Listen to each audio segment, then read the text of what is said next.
भगवान शिव के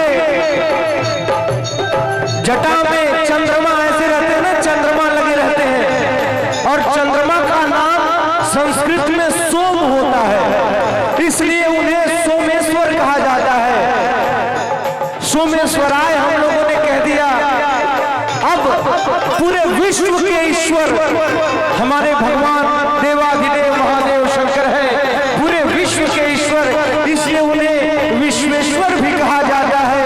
हम लोग भगवान विश्वेश्वर की आराधना करेंगे। विश्वेश्वराय शिव विश्वेश्वराय, हर हर भोले नमः शिवाय।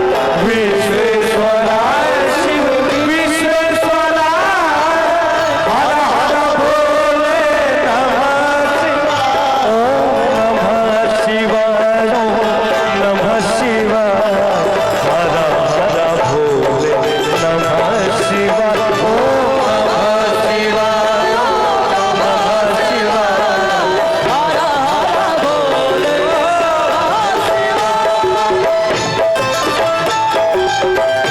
झूम जाइए जब तक बाबा महादेव का भजन हो रहा है, झूमिए, महादेव में भजन हो जाइए। जय हो, बोले बौरहला बाबा की।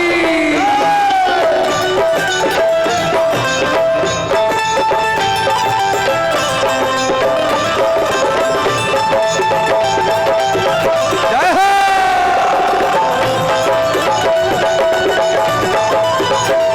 जय हो, जय हो, बोलिए जोड़ा महादेव की।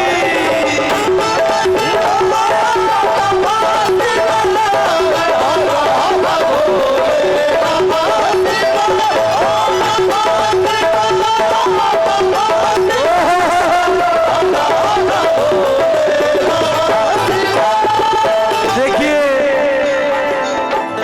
जब भागीरथी ने तपस्या किया गंगा, मां गंगा को पृथ्वी पे लाने के लिए, तो जब स्वर्गलोक से मां गंगा चली तो पूरे पृथ्वी पे हाहाकार हो गया कि मां गंगा उधर से चल दी है, उन्हें पृथ्वी पे रोकेगा कौन? इतना तेज उनकी धार है कि पृथ्वी में छेद हो जाएगा, पानी एकदम पृथ्वी छेद करके नीचे चला जाएगा। तब देवाधिदेव महादेव प्रकट हुए, बोले कि मैं अपने जटा में गंगा को रखूंगा। तो वहां से उनके नाम एक जटा हराए पड़ गया। तो हम लोग भगवान के उस स्वरूप का वर्णन करेंगे। जटा